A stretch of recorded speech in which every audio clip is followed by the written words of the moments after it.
Greetings, sisters and brothers, from wherever you're tuning in today. Welcome to UNN TV. Tonight with Henry Gombya. I am Milton Allimadi. I'm sitting in for Henry Gombya this evening. First, we will play the National Anthem, and then we'll get started with a fabulous show we have for you today. Let's go ahead with the National Anthem.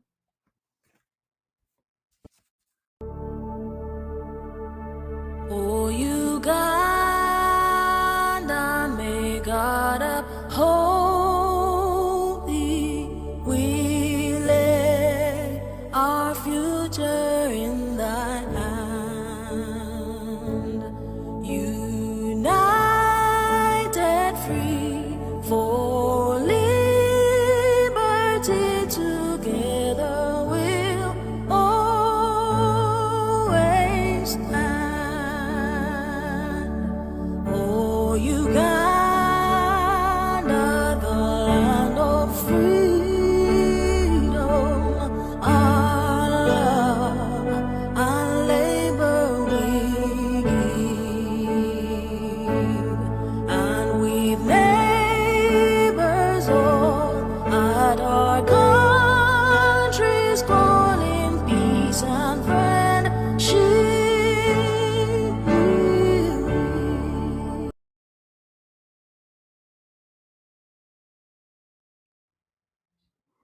Okay. Welcome back, sisters and brothers. I am today's guest host, Milton Allimadi.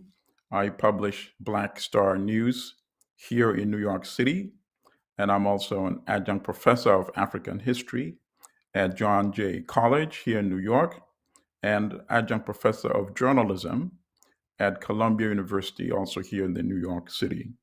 So welcome on this 5th day of December to Tonight with Henry Gombya. Henry can't be with us tonight, so I am guest hosting. There are many topics, but first I want to start off. Whenever you hear that beautiful, beautiful national anthem of Uganda, our beloved country, and then you start correlating it with the history of our beloved country since independence, and it makes you really wonder, do we really deserve that national anthem? Have we lived up to the promises of the national anthem? And of course, the answer is no, absolutely not.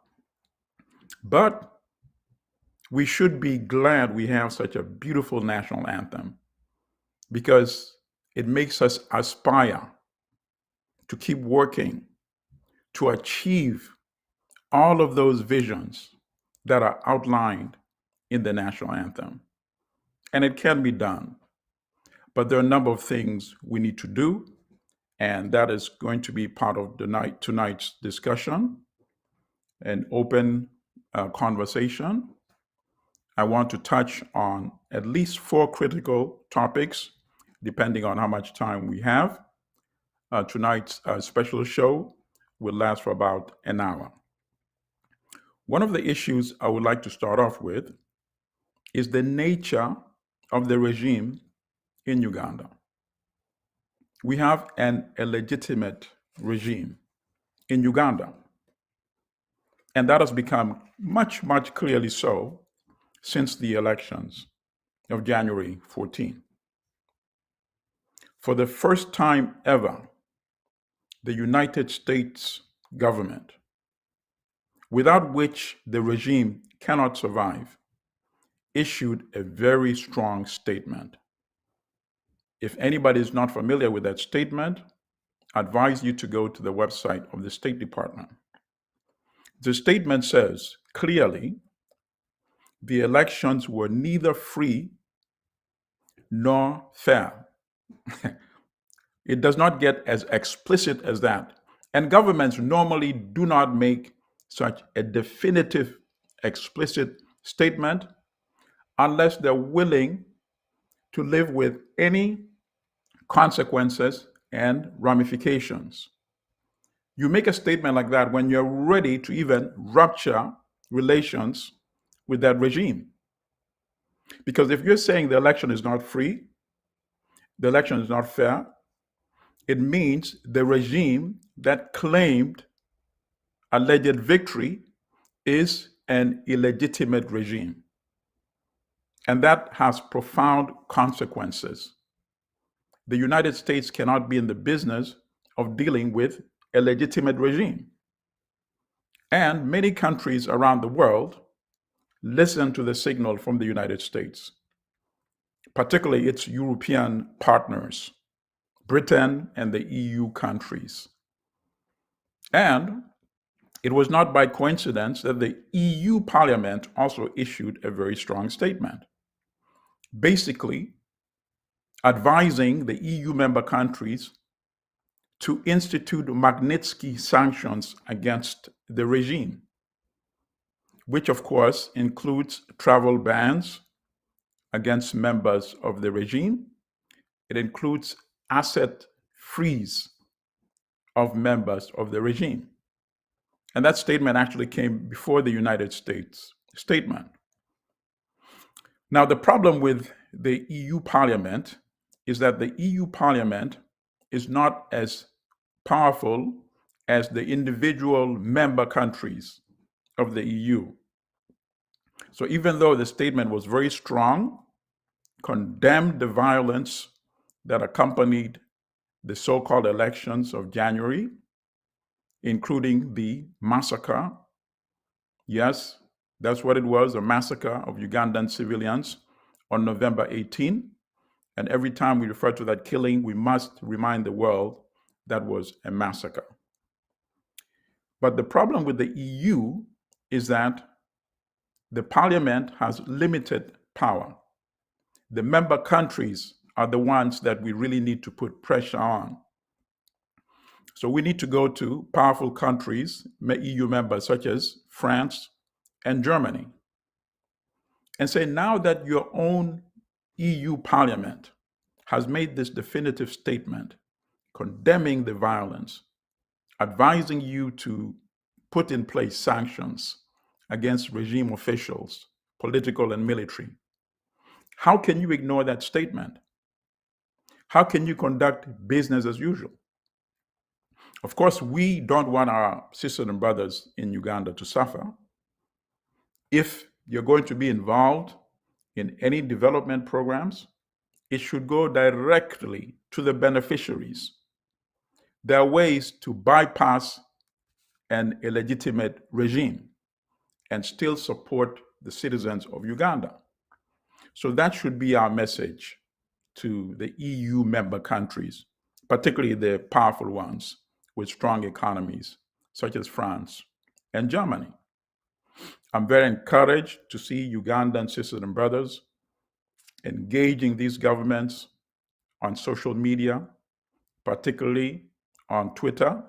Twitter, of course, is a very powerful means of agitation, of protest, and of registering our voice. And I'm going to talk about a few examples of how Twitter campaigns have been very, very powerful.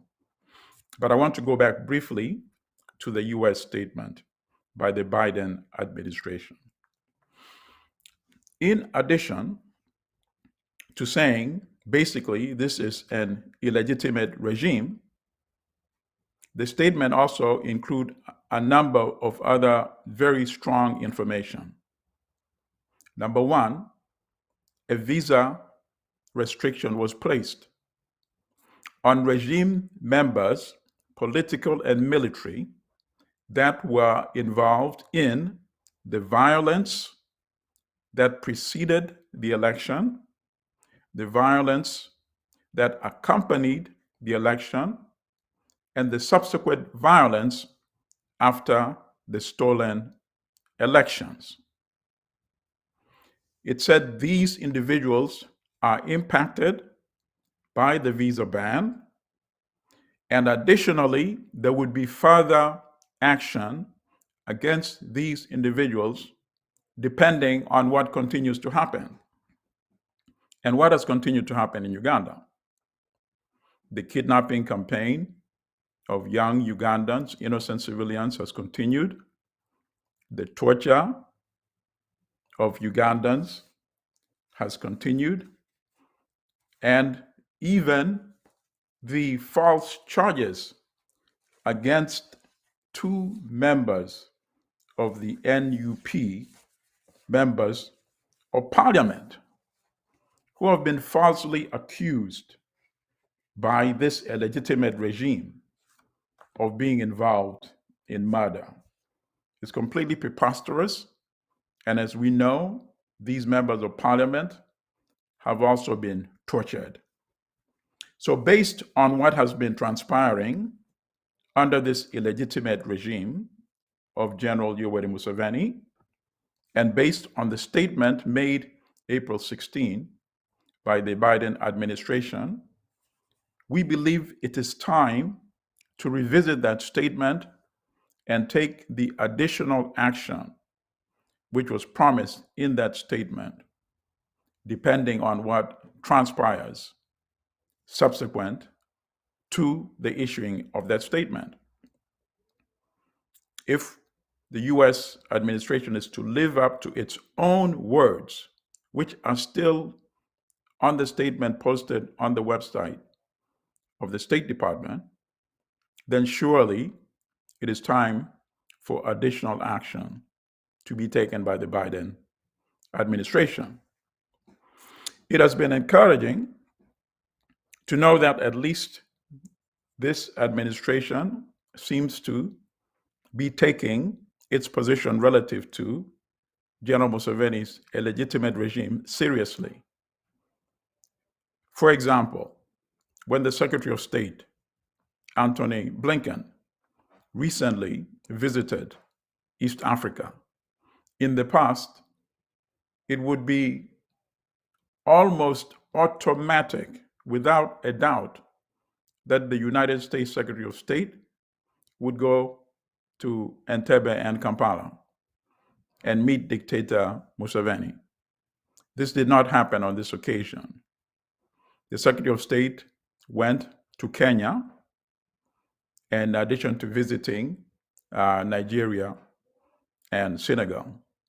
So this was an open display of the contempt that this administration now has for General Museveni's illegitimate regime. So it's encouraging, but it's still not enough. So it is up to us as sisters and Ugandans and sisters and brothers of Uganda, on behalf of our comrades back home and in diaspora, to keep insisting and demanding that the administration live up to the rest of the commitment that was made in that very important statement. I want to keep emphasizing, if anybody is not familiar with that statement, please go to the website of the State Department, or you can Google it. U.S. Statement on Uganda Elections, April 16, 2021. If you do a Google search on that, it should take you straight to the link. Read that statement, share it with other Ugandans so that everybody is on the same page. Dictator Museveni knows how serious that statement is. When a major country like the United States, which sends about $1 billion in military and financial support to the Ugandan regime, now turns around and says, you are actually not legitimate, that is a very serious statement. That is a statement that we, as Ugandans, need to remind the regime in Uganda, Museveni's military regime, that you are actually not legitimate. But much more importantly, we need to remind the United States that you have now said his is not a legitimate regime. So there are some things you can no longer do in terms of dealing with this regime. It cannot be business as usual. It reminds me of back in the day during the era of the apartheid white minority racist regime in South Africa, or the illegitimate white minority regime in what was then Rhodesia. And both those countries used to hold these bogus so-called elections, And in that case, it was very simple. It was based on the color of the skin. Only Europeans were allowed to vote. Africans were excluded. And yet they tried to call themselves legitimate government. But most countries did not recognize them and kept referring to them as an illegitimate regime. And I submit that is how we must keep referring to the Museveni regime as well. A regime that conducts so-called elections, massacres civilians prior to the election, kills people on the day of the vote, stuffs the ballot boxes using the armed forces, and the videos clearly are showing this, kidnaps and kills returning officers who have the legitimate forms showing how people actually voted. And then it wants to call itself a legitimate regime. There's no difference between the conduct of this tyrant compared to the tyrants who were operating the regimes in Rhodesia and in apartheid South Africa. Now, instead of using the color of the skin, what does the dictator use? He is one of Africa's most notorious ethnic bigots. There's no race difference between a racist and an ethnic bigot. A racist uses the color of the skin to discriminate and to oppress and to exploit. And that is what was being conducted by the white minority regime in Rhodesia and in apartheid South Africa.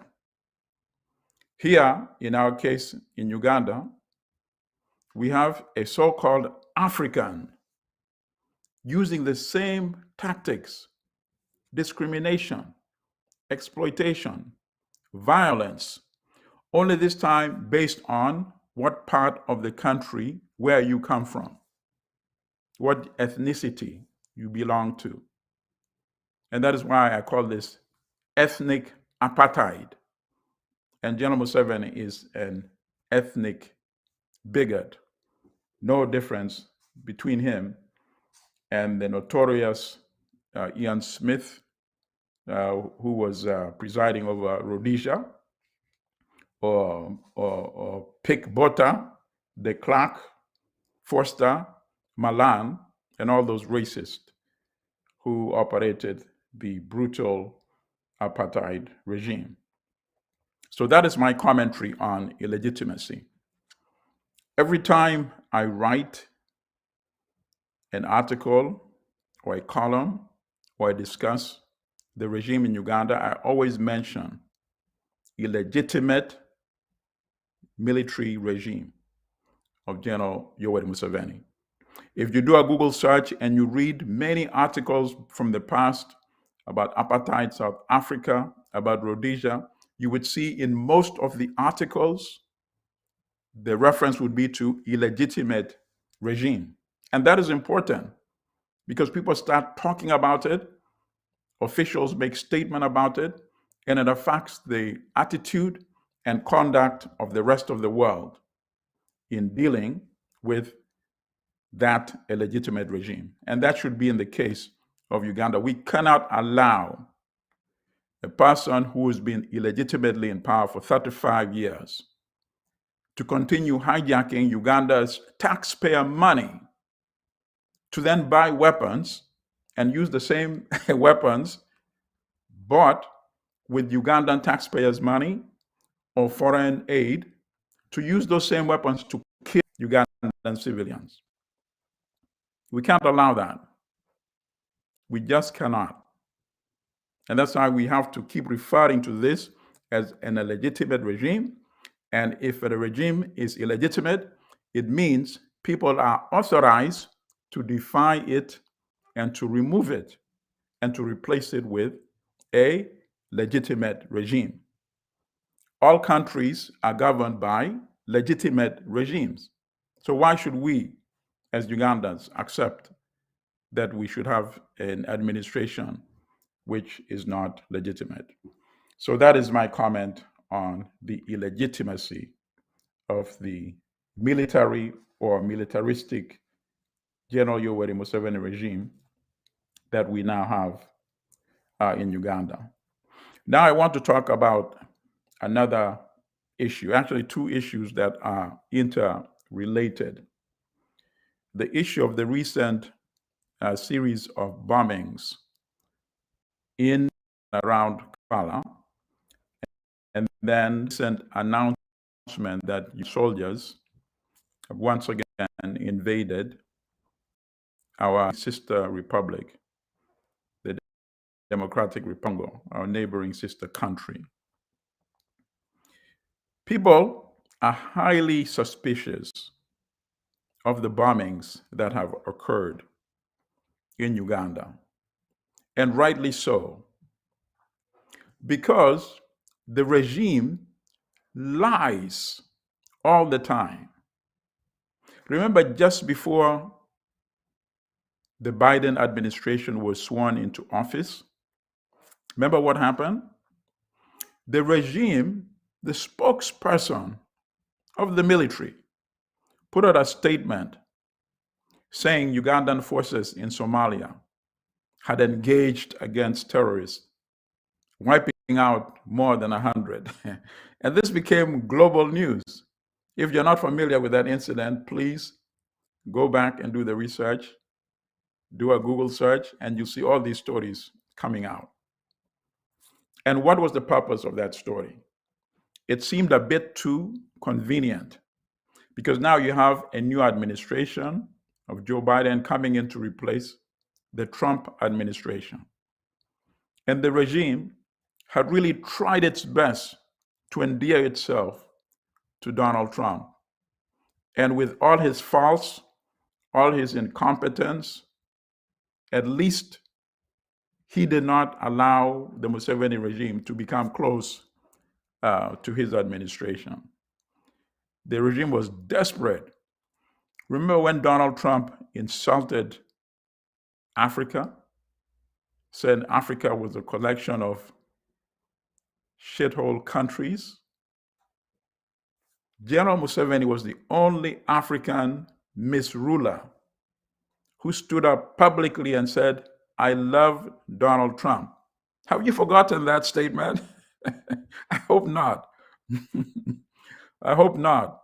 You know, any one of you who may have experienced a news blackout at that period and is not familiar with that statement, once again, as I always do, I advise people to do the research, because I want people to read these things that I talk about for themselves.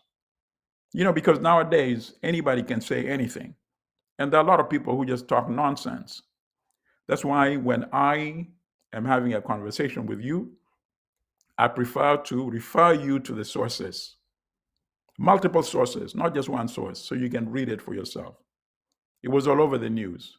That is what the dictator said.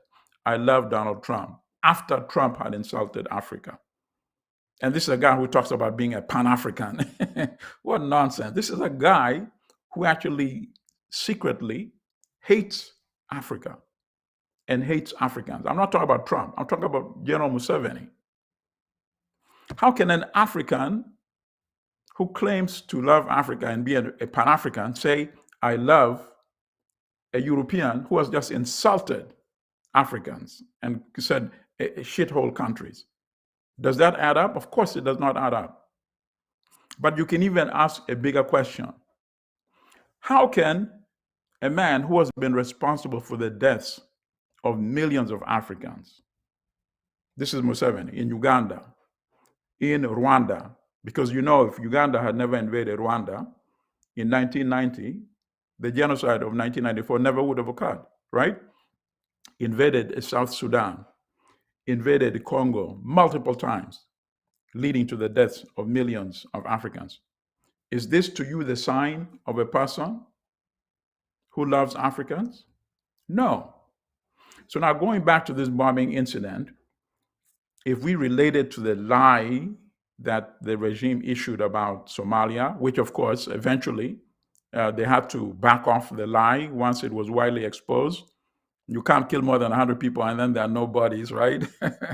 And they have the satellite technology. The US and its military could just capture the images, and the images showed nothing. There was no confrontation.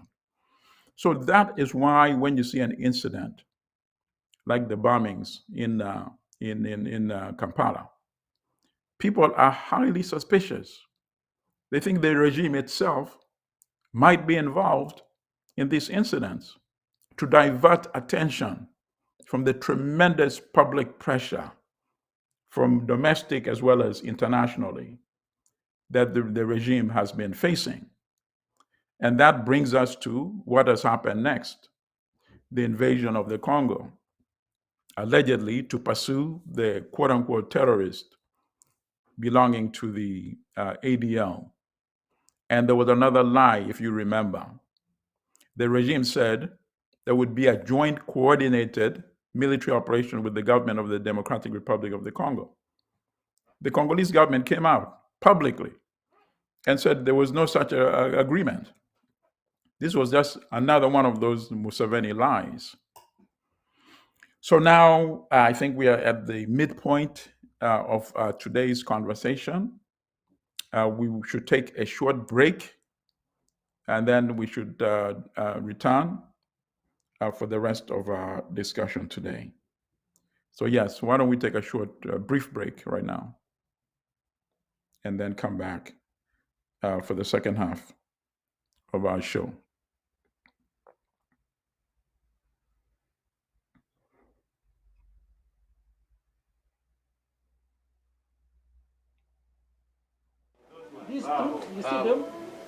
This is the moment the first bomb exploded in Kampala.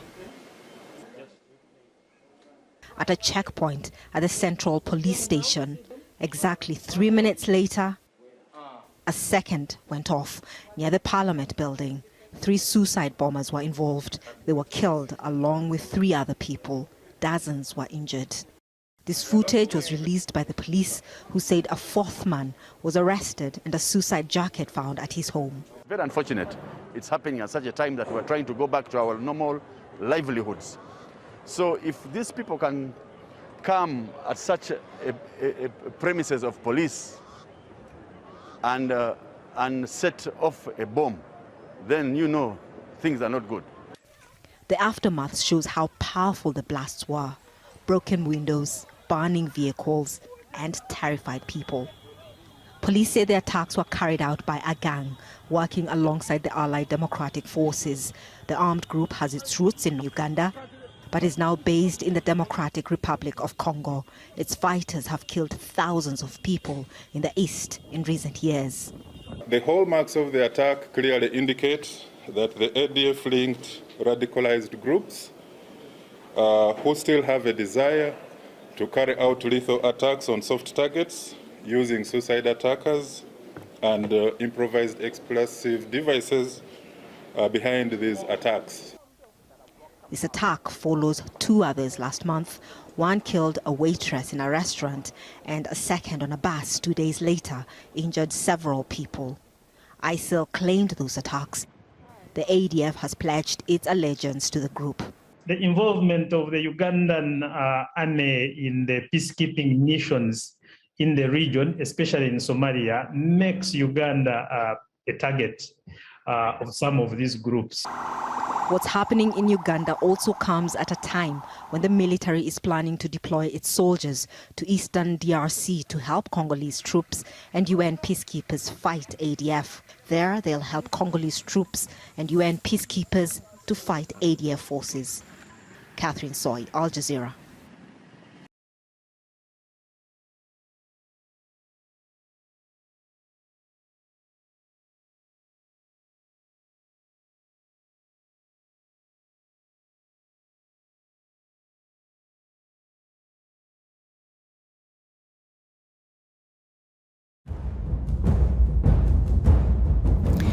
Chief Justice Owinyi Dolo is a former private lawyer to Tibuhaburwa and involved in the constitutional change of the term limit in 2005.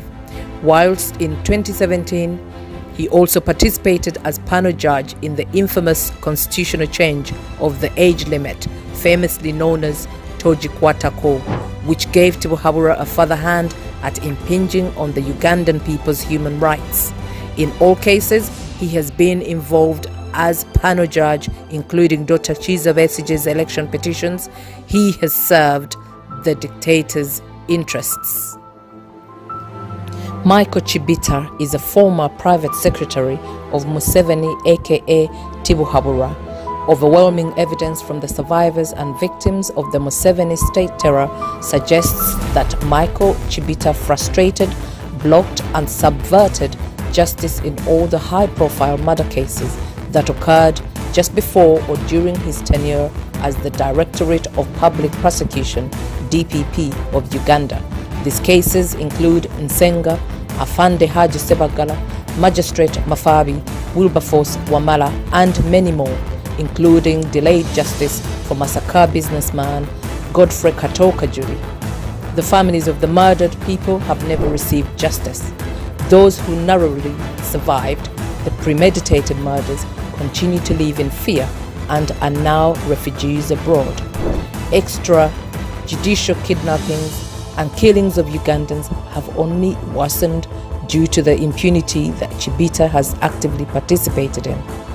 These cases are among many that have been lodged at the International Criminal Court, ICC, against Tibuhaburwa.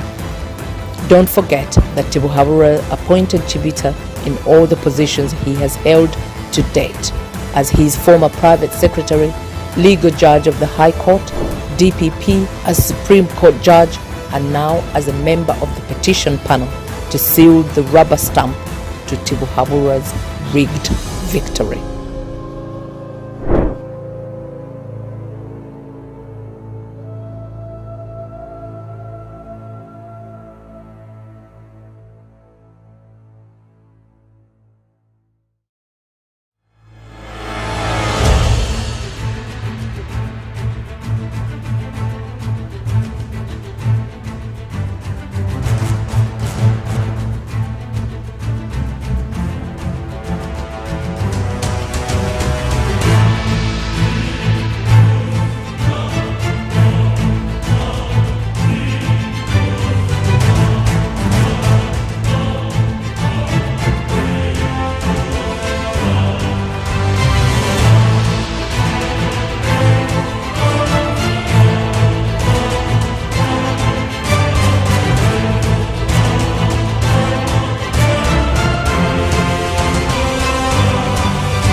Welcome back, viewers.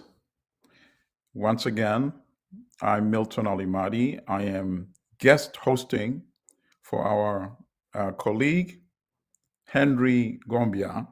So welcome to Tonight with Henry Gombya on UNN TV for the second half hour of today's special discussion. I now want to turn our attention to the Democratic Republic of the Congo. And in the earlier segment, when we were discussing the bombings in Kampala, you saw the Al Jazeera news piece. And I hope you paid attention to the very end of that segment from Al Jazeera. If you recall what that ending said, the ending said, these bombings in Kampala come at a time when Uganda is getting ready to intervene in the Congo? Just think about that carefully, because I want to encourage us, sisters and brothers, Ugandans, to be wise consumers of information. We cannot live in a world where you just somebody say something and you believe it just because he's wearing a police uniform or the black official police uniform, and he has those epaulets, looks smart standing behind a microphone. It doesn't mean he's not lying. So you have to listen carefully and piece all the information together. That is how you become a wise consumer of information. So what do I mean in this instance? When you're being told that Uganda apparently had already been planning for a long time to invade Congo, right? Now, you can't invade another country with no reason at all, right? Even though General Museveni has done it in the past, right? You know, as I said earlier, invaded Rwanda, invaded Congo, invaded South Sudan, he's invaded Central African Republic, right? But you're not supposed to do that. Even for a reckless person like General Museveni, you need to have an excuse, something you can sell to the public in Uganda and to the international community. So for many, many weeks, in fact, months, the regime had been talking about the need to invade Congo. Why? My own position is because the regime is facing tremendous domestic internal pressure. You see? So it needs to find an outlet for the military, because the military, if they're too idle, they cause trouble for the commander-in-chief himself. So he has to keep them busy, you see? And that's why he's been invading all these countries. So he needs an invasion of Congo more than Ugandans have ever needed to go into the Congo, you see? And that is why we must treat with the highest degree of suspicion when we see these bombings now starting in Uganda.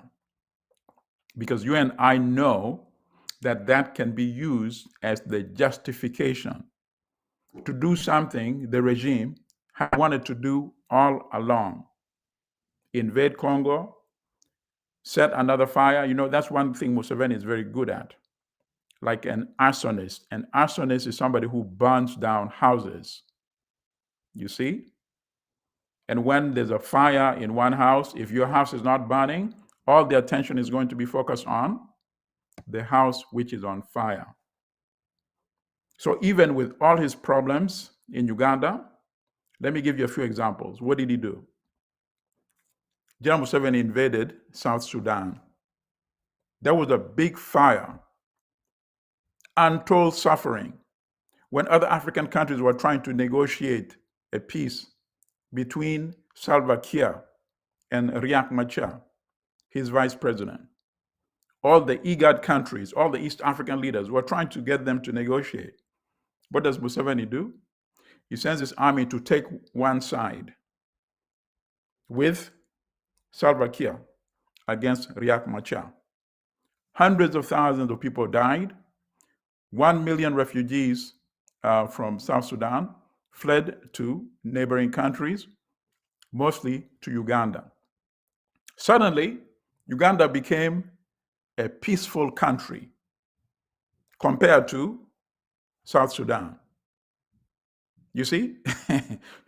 So the arsonist, General Museveni, set a bigger fire in South Sudan to make Uganda look relatively peaceful. In fact, he started welcoming refugees from South Sudan. Although when that happened, I remember on Black Star News, we wrote editorials. We said, if you're going to send money, don't send it through Museveni's regime, because the money is going to be stolen. Anybody can Google that editorial we wrote years ago, you know?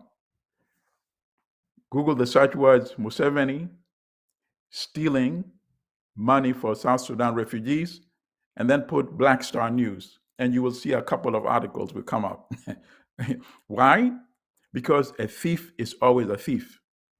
A bandit is always a bandit. It's always a killer. So you don't have to be a rocket scientist or a nuclear scientist to know what was going to happen. And sure enough, the money was stolen. Millions of dollars were stolen. In fact, they suspended, as some of the EU countries suspended further support for the refugees because the money was going to Museveni and his close associates, people like his foreign minister, Sam Kutesa, and other regime insiders, and his family. Now let's go back to the Congo. What happened the last time Uganda invaded the Congo?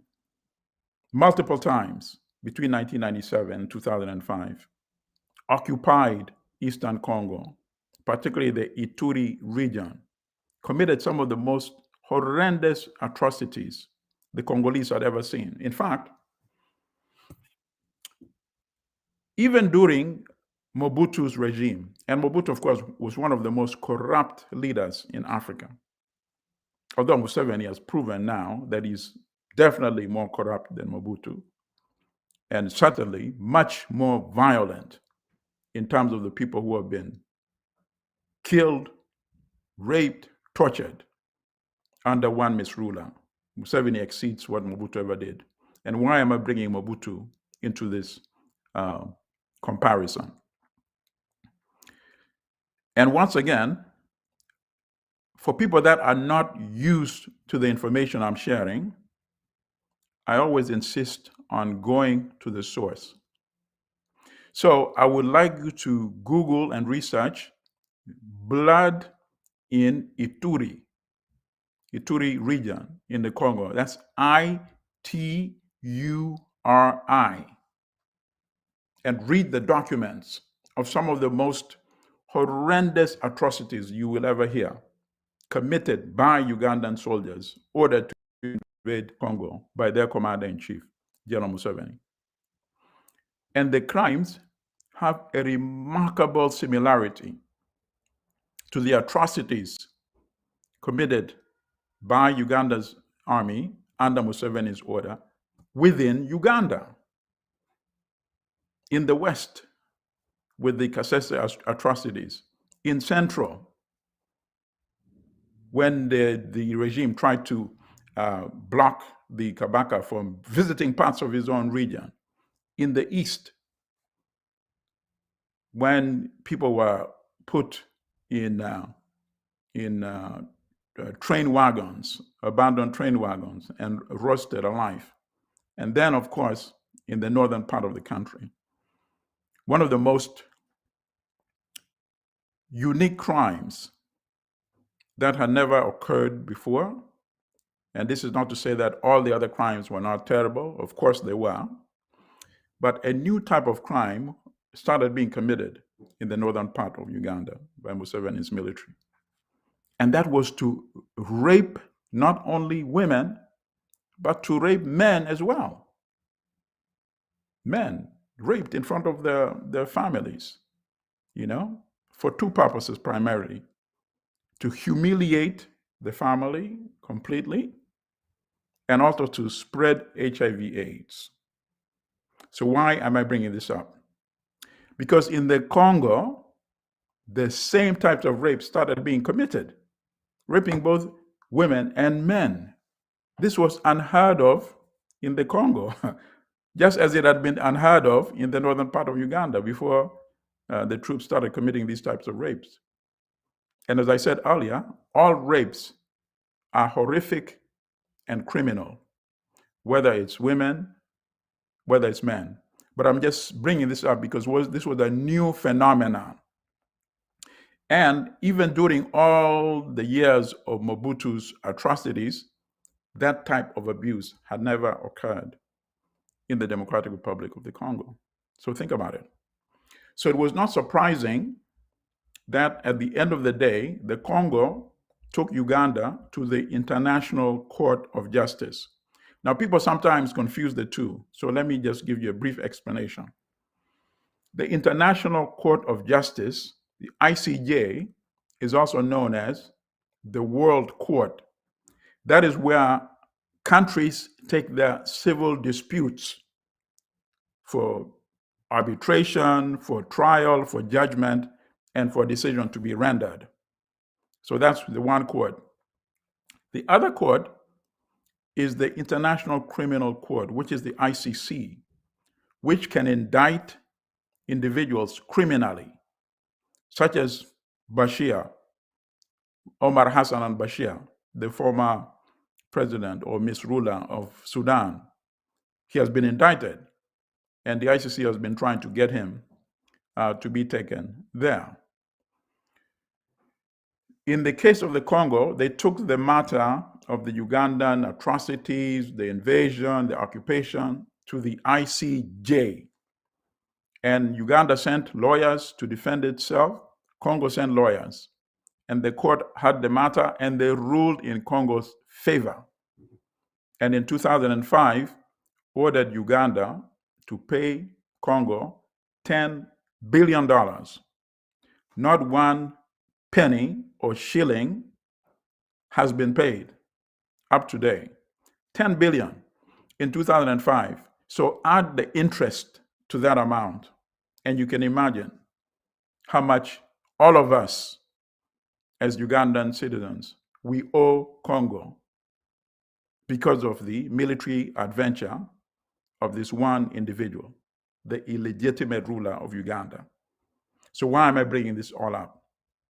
Because now, once again, Uganda has invaded Congo. Who knows what atrocities the military, under the command of Commander-in-Chief, General Museveni, could commit in the Congo once again. And the Congo could take Uganda once again to the International Court of Justice, the World Court. And the World Court could render another favorable decision for the Congo and add billions of additional dollars upon the 10 billion plus interest, which by the way, if we are not careful, the Congo, which has already won the judgment, can start attaching and putting liens on Ugandan assets around the world, including our embassies, including that Gulfstream jet that Museveni flies around the world with, that jet bought with foreign donation, foreign aid, which was meant to help Ugandans, of course. That jet, if it lands in London, New York, I don't think it'll come to New York for a long time because the US put the travel restriction. The US did not announce the names of the individuals on that list.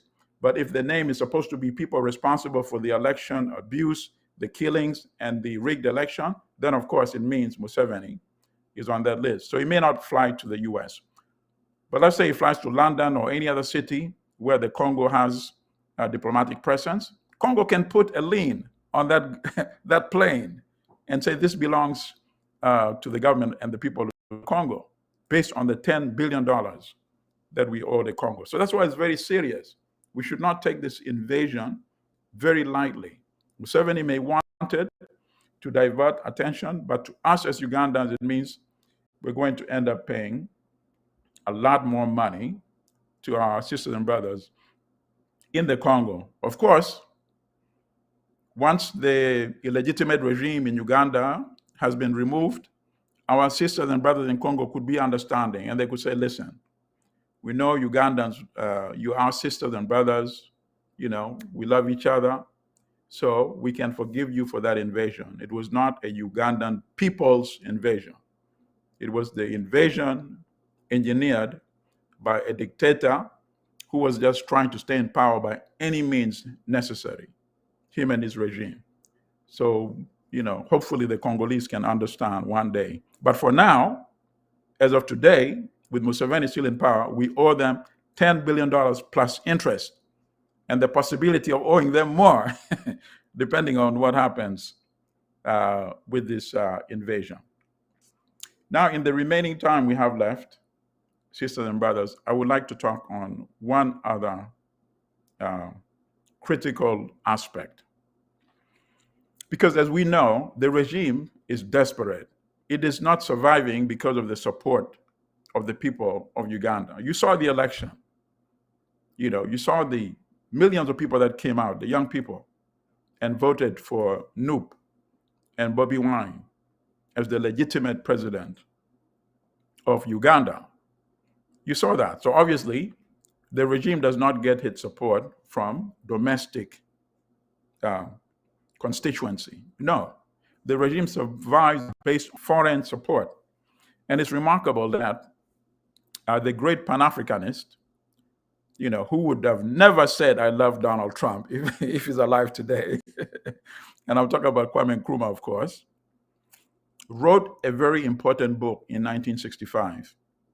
And I know many young people, sometimes we don't like reading, but I encourage you to read this book by Kwame Nkrumah called Neocolonialism, the Last Stage of Imperialism.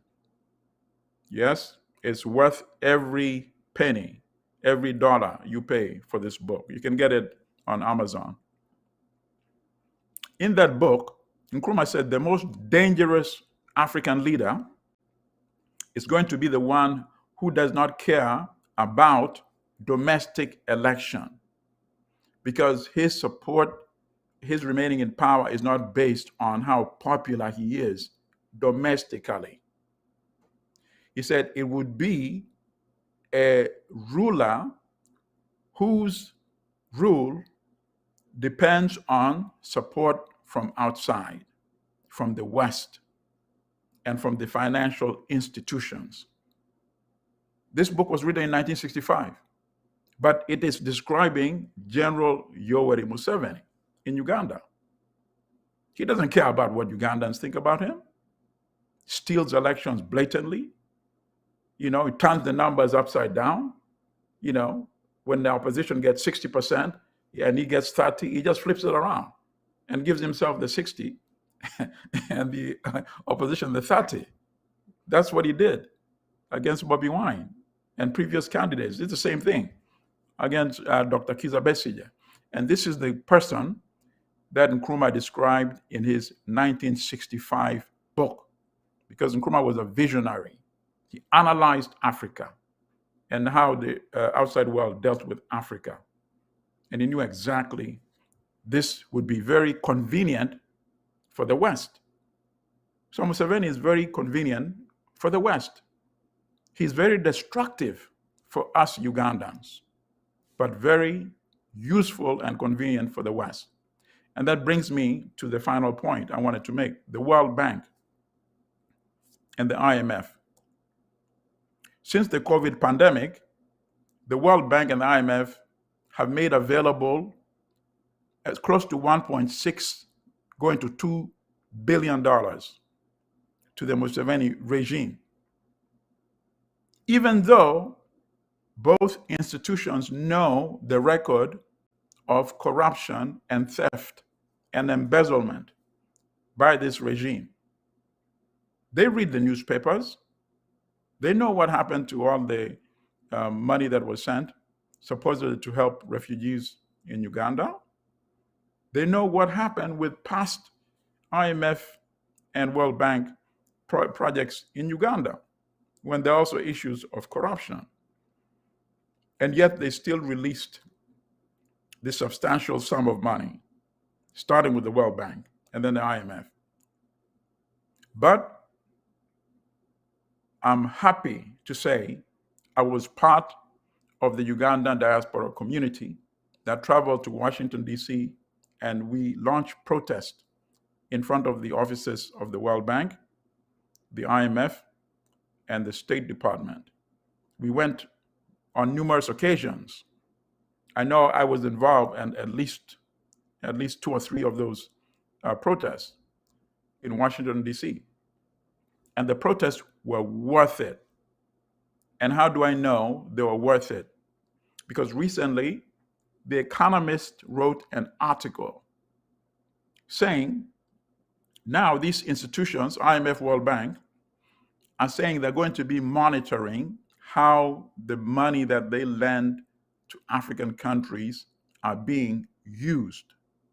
And they specifically mentioned Cameroon and Equatorial Guinea. The Economist people who produce The Economist, are not stupid people. They're very smart. They are aware that this cannot be a coincidence, that this new position by the IMF and World Bank came after Ugandans had done the protest, which was not only in person, but also online, digitally. It was a huge Twitter campaign, and it must continue. I encourage every Ugandan, get involved in demanding for accountability. When you tweet, the Twitter handle for the World Bank is @World Bank. So the @ sign and then World, WRLD, Bank, all one word. And for the IMF, it is @IMF News. So @ sign and then IMF News, NEWS, one word. Always make sure you have these handles together in your tweet. And what is the tweet that we need to do this time? Addressing the World Bank and the IMF. Because, sisters and brothers, you are only abused to the extent that you allow yourself to be abused, right? So it was only after we showed up and we protested that the World Bank and IMF knew we meant business. And they came out with this new statement. In fact, in the case of Uganda, they were supposed to give the regime $1 billion, right, this past summer. But because of our protest, we don't think it's a coincidence. They announced that the money is going to be released in smaller parts to give them time to monitor whatever amount is being released, how it's being spent. Do you think they would have done that had we not had the protest in person and digitally? Of course not. They couldn't just wake up one day and say, oh, today we are going to demand accountability from this dictator in African countries. No. So protests work. So this is what I want people now to remind the IMF and the World Bank. Since the United States, in its statement on April 16, has said is not legitimate because the election was neither free nor fair, why are you, the IMF and World Bank, lending $1 billion to an illegitimate regime? This is incompetence. A major institution like that has a fiduciary obligation to the shareholders. And the United States government and the United States people are the largest shareholders of both the World Bank and the IMF. Why are you exposing US assets as part of the World Bank assets to this illegitimate tyrant in Uganda? And I'm not just asking this as a rhetorical question. Obviously, I want people to tweet this question and use the Twitter handle I just gave you, at World Bank and at IMF News. But there's another thing that we, Ugandan sisters and brothers, can consider. We can get some of our smart lawyers, our brilliant Ugandan sisters and brothers who are lawyers, and we can file legal action against the World Bank. In 2019, the US Supreme Court, in a historic ruling, made a ruling that, in fact, the World Bank can be sued. So before that ruling in 2019, people thought the World Bank was 100% immune, protected from lawsuits.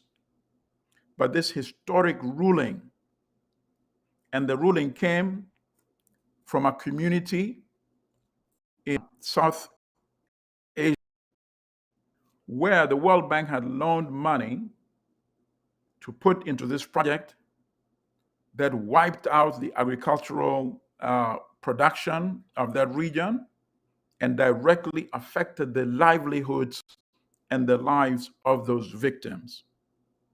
As a result of that historic lawsuit, which went all the way to the United States Supreme Court, a decision was rendered that indeed, if money loaned by the World Bank harms local communities, then they can be exposed to a lawsuit. And in our case, there's been tremendous harm because the money loaned by the World Bank or the IMF, diverted by the regime into military assets, and then the military assets used to kill Ugandans. I think that should qualify as harming the community. So let's start, first of all, by protesting, by tweeting, saying, why are you lending money to a legitimate regime? Let's send as many tweets as we can. But then afterwards, let's talk to some of our very smart lawyers and let's take legal action against the World Bank so that they know we mean serious business. We will not allow any entity to be in the involvement of exploiting, torturing, killing our sisters and brothers in Uganda. So sisters and brothers, I now bring today's discussion to a close. I hope that you found the information productive and useful. And I look forward once again to either returning on tonight with Henry Gombya as a guest here on UNN TV. And I certainly look forward to being a guest host once again on a future date. And if you want to also be in touch with me, you can follow me at Allimadi on Twitter, or you can also contact me by email at mallimadi@gmail.com. That's MALLIMAD like David, I. So it's mallimadi@gmail.com. So I thank you all, sisters and brothers. Stay strong, stay healthy, and I look forward to our next conversation. May the Creator bless you and protect you and your family. Thank you very much.